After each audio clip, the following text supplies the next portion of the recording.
Welcome to All Villa, No Filler. Remember to subscribe to the show. Follow us on Spotify, Apple, YouTube, and wherever you get your podcasts. We've also been nominated for Best Podcast Premier League at the Football Content Awards. Please do vote for us on their website. I will leave a link in the title description on audio and on YouTube. Now, Aston Villa, fresh from beating Bayern bloody Munich, now play another European giant this weekend in Manchester bloody United. To talk about that, I'm joined by a very good friend of mine, Manchester United season ticket holder and broadcaster, Ian Barber. Ian, it's great to speak with you again. Well, how does it feel to be a Manchester United fan right now? I think you've been very generous in calling us a European giant there. I think we're reaching minnow status now. I mean, dossing about in the Europa League. Yeah, it's not great. It's really not great. It's getting toxic. We're a very patient fan base. I know people might think, oh, when they see United fans talking about football on Twitter, they think, oh God, they're just glory hunters. All they want to do is win. To lose the match going support at United is actually quite a thing, and I think Right. Ten Hag is almost reaching that now. It's getting bad, and I think last night the commentators on TNT were saying, oh, that's a big goal for Erik Ten Hag. I don't think it was. I don't think that changes anything. Typical United last night, blowing another 2-goal lead, and now with Villa to come on Sunday.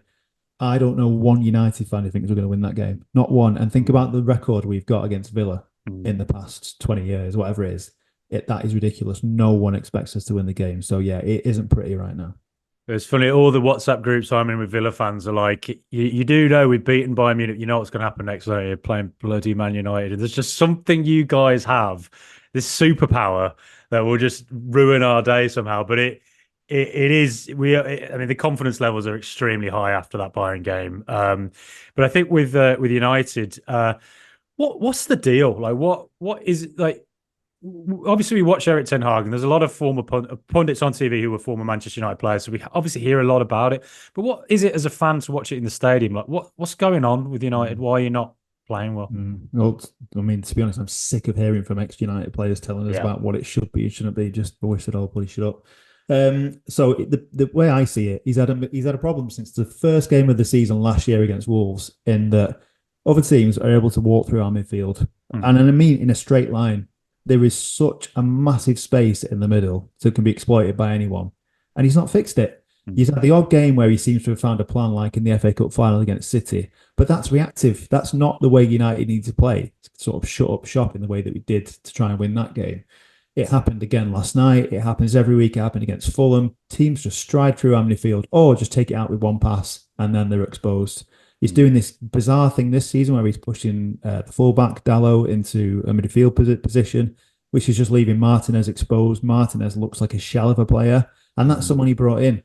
So he doesn't seem to know what his best team is. He doesn't seem to make good substitutions. Last night he said he took Rashford off because he needed to rotate. It's like Rashford was our best player in that game. Yeah. You've got to be able to react to what you're seeing in front of you. Don't think, oh, I'm going to give them both a half each. That's Sunday league stuff. So he doesn't know what his best team is. He doesn't seem to have cracked any sort of style of play. I mean, look at the shots we face on a regular basis. Look how many times we can see quick goals in 2 goals in 2 minutes, 2 goals in 8 minutes. It's just ridiculous. So I don't see any signs of progress in the past, two and a half years, really. We had one good run in his first season, which took us to a Carling Cup final against Newcastle, which we won. And of course, we won the FA Cup. But you could look at the run he had last year and say, God, he got a good draw all the way through that, apart from the Liverpool game, which again, we should have lost. So really, if you look at it, it's just a mess. And I don't understand why he's still the manager. Yeah, I mean, what do you think of the board's decision over the summer to stick with him, having actually, by all accounts, shopped around looking for another manager, and then on top of that, spent millions on new players for him? Well, there was a lack of candidates, wasn't there? I wouldn't say there was an obvious choice to replace him.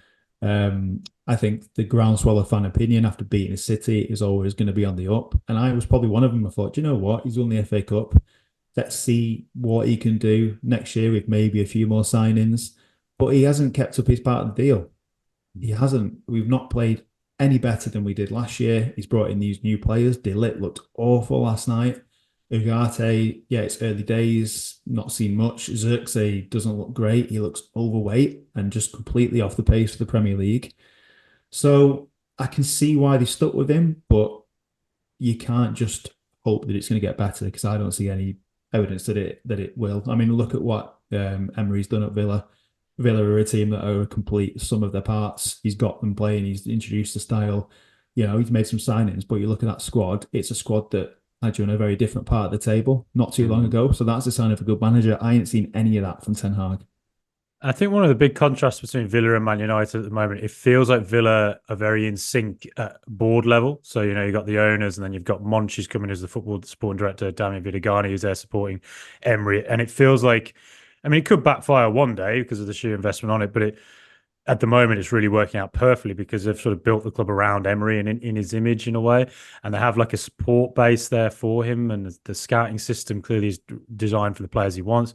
Whereas at Man United, it does really feel like behind the scenes, it all just looks a bit confused and it's a little bit directionless. I mean, do you feel that? Or, with Ineos coming in now, do you think it's maybe changing around? I think it's always going to be a little bit complex. You've got a minority owner who seems to have majority control of the football club, and he wants to do all these incredible things with the stadium. He's sacking, the minimum wage staff, the lower paid workers who have been there for years, cost cutting where he can, little things like that. So, the club is a toxic place. It is unsettled. You've brought in Berardi from City, Wilcox, and Ashworth, all these new voices around the table who allegedly are back in Ten Hag, but I don't understand how they can continue to do that. I think, we were technically in a better position than we were under the Glazers because they just didn't care. That's the different thing. Like, they were happy for it to go to rack and ruin. As long as they took their dividend, they were fine. Whereas now you've got different personalities competing and trying to find the right way forward. And I'm not convinced they really know the right way forward. Look at what happened at Nice. It's taken them years to actually get any sort of functioning football club there. So I think we've got to be patient, but I don't think they can just stick with Ten Hag and say, well, we want to win the league by 2028. I'm not seeing it. I'm just not seeing it. And, Villa are a club where they're just thriving, aren't they? Like, it's ace to see you so happy, genuinely. I've never met anyone who's so into football as you, and all those years where I had to watch you suffer. And it's great to see a club like Villa, I would say a big club, bigger than Man City in terms of supporters, to start doing well and find an identity. And I think we've got to get back to that. We're miles off Villa, miles, and that is scary as a United fan to say that. Yeah, completely. It is surprising. I mean, in fairness, I think you compete with me for loving football, because I remember when we shared a house together in Cardiff many years ago, when you'd be travelling to literally the most incredible random places at random times to go see United everywhere. But yeah, it is an incredible experience to be a Villa fan at the moment, and it has been for the last couple of years since Emery came in. And I think for us, as Aston Villa, I've said this a few times, when you look at Man United and Liverpool in the past sort of 40, 50 years, both clubs have managed to get talismanic managers. And I think Villa did way back in the mid-70s to the 80s in Ron Saunders. But since then, we never had our own equivalent of like a Ferguson or a Klopp or a Shankly or, a Busby or whatever. And it feels like with Emery, we finally found someone who's a bit larger than life. We've had a couple of great managers, but no one really of that sort of winning mentality that Emery has, a proven winner like that. And you can see the transformation in our thinking and the way we play now, really. And but I mean, going into this weekend now with United and Villa, how are you feeling going into the game? Really negative. I mean, really negative. To the point where I was wondering if I was even going to watch it. I don't see how United beat Villa, and that's crazy considering I think we beat you the last 4 times, did we? I think you've won one game, haven't you, in the last 20 odd years at Villa Park, and that was Emery's first game, wasn't it? I think it was 27 years we didn't beat you at Villa Park, and both games, the 3-1 in 95 and the 3-1 in 2022, I went to both of them. Are you going on Sunday? No, so we might have a chance then. I just don't see us winning. I don't even see us picking up a point. I think Villa are too good. I think, like you've said, Villa are a team working in perfect harmony. We are a team that is just all over the place. We've got a centre-back partnership that just don't look up to it, and they're supposed to be our number one partnership. We've got, a right back playing at left back because Luke Shaw is just injured indefinitely, as well as his backup, Tyrone Malacia. So that's the problem. The midfield doesn't look sorted. Maine's been suffering with an injury. Rashford seems to get a bit of form, then Ten Hag seems to just always do the wrong thing with Rashford. He either plays him when he's been crap, or he takes him off when he's playing well. And I just don't understand his thinking. I just think he's lost the plot, and it almost feels like he's trying to get sacked sometimes now. And I did feel like that a little bit with Solskjaer towards the end. They kind of felt like the writing's on the wall. It just feels desperate. Um, Desperate. well, who are United's most informed players? Because from what I've watched of United recently, it feels like Rashford is going through that random spell where he gets a goal and suddenly he's looking good. And against Porto, I saw the highlights and he looked like a really threatening player. So, is he your most informed player, or are there a few others as well? It's slim pickings. It Yeah, really yeah, is right. slim. Mate, yeah, I mean, based off last night, I thought Rashford was really good. Yeah. But Rashford is much better when he just doesn't have too much time to think about it and he just drives forward. Because if you watch Rashford over the last 2 years, he'll run forward, put his foot on the ball, turn back and pass. Or he'll be given a through ball and he'll have too much time to think about it and he'll miss. So last night was an example of when Rashford actually is playing well. He looked dangerous. I think Porto looked scared of him and then he takes him off. I mean, you could argue Garnacho has been decent, who came on for him. So, he's not there yet, but he could be in the next few years. He's a great player. Other than that, I genuinely don't think I could pick someone. I think, Anan has made some saves, but I still don't rate him. I still don't think I feel like we've really improved from De Gea. Midfield, we don't really seem to have a midfield still. Casemiro has started the season terribly and looks even worse than he did last year, which is, I don't even know if that's even possible, but he does. And Xerxes, I don't really understand that signing. He's brought him in and he's played him up front and he doesn't look like a centre forward. I don't know why he hasn't given some chance for a Xerxes Højlund partnership, because Xerxes seems to be more of a link-up player. So no one really. There's not actually any decent standout performers yet in the space of what we are now, 2 months, 2 months into the season. Well, Bruno Fernandes, who was sent off against Tottenham, that obviously got reversed. Terrible. He's been awful this year. Awful. And I don't know if that's a combination of he never misses a game. Yeah, I think he missed one last season. He's overworked. Had the Euros as well. Just started the season really badly. I mean, you'll see him. He always gives the ball away, doesn't he? But that's because he's trying things all the time. But he's just giving the ball away all the time, all the time. And 2 back-to-back games with red cards. Yes, high foot, but it's in Europe, isn't it? It's softer in Europe. You're going to get sent off for something like that. Bad decision. I don't know. I think he needs a holiday. Yeah, that's interesting with him. I mean, I guess God, there's few players who've had such a workload as he has in the last few years, and he was away with Portugal in the summer as well, I'd imagine. So he's probably just. I think a lot of players are just knackered, aren't they? He's knackered, and he's carried that team on his back for the best part of 3 or 4 years. So I can't be too negative of him, but there is a rule. If Bruno has a bad game, United have a bad game, and Bruno's having bad games every week at the moment, and that shows you how brittle we are. That the performance of one player can make or break a game for us, because we ain't got a lot else, unfortunately. Right. And it's interesting, when I look at Man City sometimes, sometimes players randomly come out of the team, like Foden's not playing much at the moment. Rodri didn't play at the start of the season before he got injured. Grealish was out for spells last season. I sometimes theorise what he's doing is actually balancing minutes. He's trying to basically give them an extra pre-season. I think our team has the depth to be able to cope. I mean, it's a luxury for City because they have so many players, but I partly think that's what he does. And sometimes overplaying these players is just leading to further injury crises. So yeah, it's an interesting one. But with Villa themselves, I don't know how much you've actually seen of us this season or whether you saw the Bayern game at all. But is there anyone that you're aware of that gives you real cause for concern? John Duran. Yeah. Just seems to only score screamers, doesn't he? Bit like the lad you've got on loan at Stockport. A bit worried about him coming back as well. Oh yeah, Louis Barry. Yeah. No, John Duran, I think. Watkins is always dangerous, I think, especially with the way we're playing defensively at the moment. There's goals for Villa to be had there. Villa don't seem to be too shy about scoring goals. I just think we're not going to be able to cope with your attacking players. And I guess from an outsider, perspective, I mean, obviously this is a Villa podcast, so we're always talking Villa all the time. But like for somebody who's not, Villa and as a Man United fan has been so used to being the dominant side for so long, what's it like to sort of see Villa performing the way they're performing? Is it a surprise? Is it I don't know, is it refreshing? Yeah, I think it is a surprise that he's managed to do this so quickly. And I think it's more egg on the face of our manager that he's been able to go in and make such an impact on the club, on the fans, on the team in the space of just a few years. It's good to see Villa up there. It did get boring, didn't it, when we went through that period of it just being Chelsea, Arsenal, United, and Liverpool. There's more to the Premier League than that, and competition's good, although for us not so good because we're not getting in the Champions League routinely anymore, and we don't deserve to be. Other teams deserve to be in there, and we don't. So no, I think it's good. I said to you before, Villa are a big club. I've had my run-ins with Villa in the past personally, but I am happy to see them doing well, and I'd much prefer to see Villa doing well than any of the other teams near them. Liverpool, Tottenham, City, all of those. So no, long may it continue. But I think he needs a trophy. That would just really top it off, wouldn't it?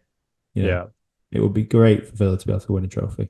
Well, I've already booked my place at the Champions League final parade through Birmingham City Centre. I know exactly where I'm going to be, near Snob's nightclub, so I can go straight in there after I've got back. But yeah, I mean, but with United, I guess just on a sort of final question really is, how are sides primarily hurting United? Is it literally just because there's so much space in the middle, teams are just bursting through it all the time? Yeah, just pure chaos. I watched the Tottenham game at work with an Arsenal fan, and he was just amazed by how open and chaotic United are just to start the game. Just that's their root form, just chaos. There's no structure. There's no control. We were playing at home against Tottenham. We didn't control that game at any moment at all. I said to you before, the problem is mainly in midfield, and that exposes the defence. And when the defence is shaky, in which they are now, you're going to concede goals like we did last night. I don't think we found any sort of answer to who plays in the midfield. Maybe Ugarte will be that answer, but it's just too early to say. We didn't sign him quickly enough, did we? He didn't have a pre-season. And then Ten Hag comes out and says it could take months to integrate him. And you're thinking, God, how much patience do you want us to have? Seriously. And we don't have a proper left back, which is just going to continue to be a problem. The right back we signed from Bayern Munich looks okay. Fair enough. Yeah, it looks all right. And who's our centre-back partnership? We've signed Lenny Euro, not seen him yet, obviously, because he got injured.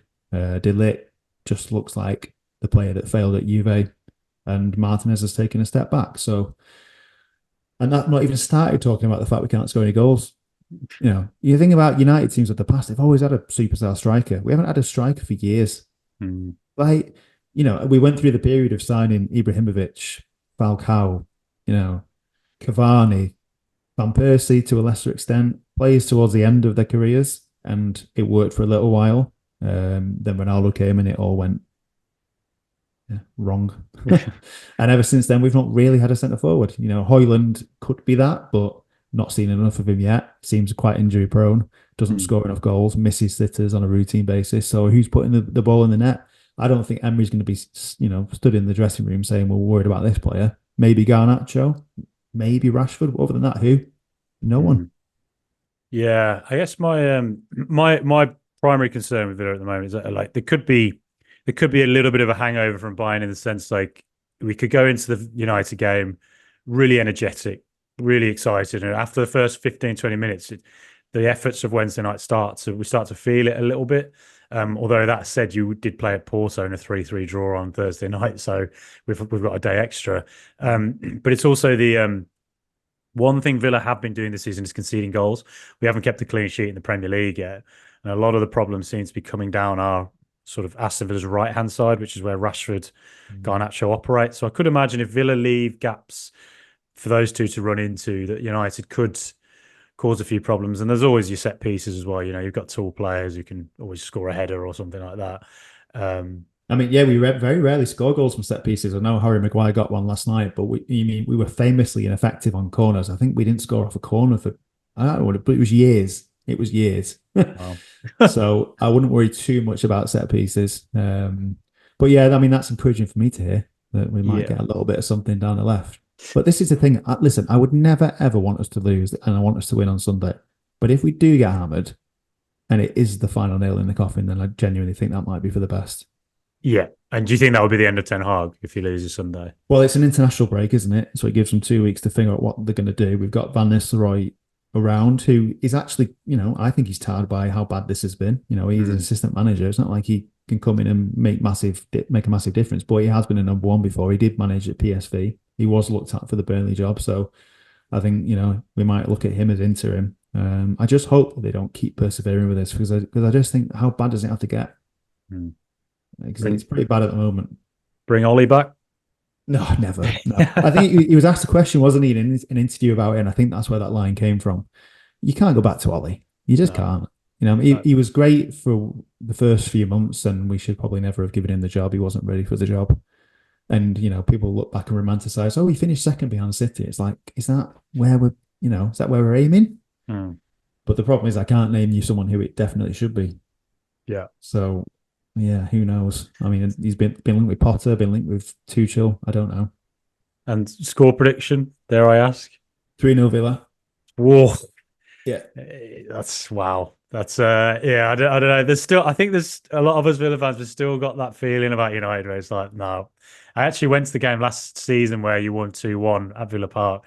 And I remember Villa just passing at will through United's midfield. I couldn't but we didn't deserve believe to it. win, did we? I remember you were really angry after it. You were like, how have we not won that game? Couldn't believe it. I was like, I walked out the stadium, literally like, have I, you've got the devil thing on the shirt, the Red Devils. Are they literally selling their soul to the? So is this how has this happened? It's crazy, but Yeah, we did. We sold ourselves. That's why we're never going to be good again. Yeah, maybe. That's why I had the best childhood ever, and now my son is just going to have a real rough time of it. Yeah. Well, you never know. You're never as far away as you think you are. I think in football sometimes it just takes one manager and. Yeah, that's true. But if you listen to any of the pundits, they keep telling us how United are a million miles off, and it's like, God, that gets depressing if you hear it enough. Yeah. It I have really does. genuinely thought that for the last 10 years. I've thought there's so many ex-United pros who have big profiles in the media that it almost adds to the pressure of it, and it almost makes it more dramatic. And if things are going wrong at Villa, it's no one's really paying as much attention. Whereas United, it's like you hear about it so much. Yeah. Yeah, Gary Neville's the first to stick the boot in. Paul Scholes as well. They've always got something to say, haven't they? But Yeah. sometimes you just want to think, like, you know what, just leave us to it. You go and do Salford. I mean, Yeah. I saw one of the Sky Sports punditry team going, United are actually becoming irrelevant. It's like, well, why are you still talking about us then? Like Yeah. every day is a video of someone criticizing United. And look, yeah, we are rubbish, but we are still massive, aren't we? Yeah, so that's the threat you always carry. You do have that aura. Well, Ian, it's been brilliant to chat to you. Always love chatting to you, mate. Where can we find you online? Well, I'm on Twitter, but I don't actually tweet that much anymore because I think the platform's broken. But my handle is Ian Barber 88. If you want to look at a man having a mental breakdown over United at any point, not sure where you want to. Yeah, well, thanks, Ian. I sort of wish you all the best for Sunday, but yeah, have a great one, mate. Yeah, thanks for having me on. Appreciate it. All the best.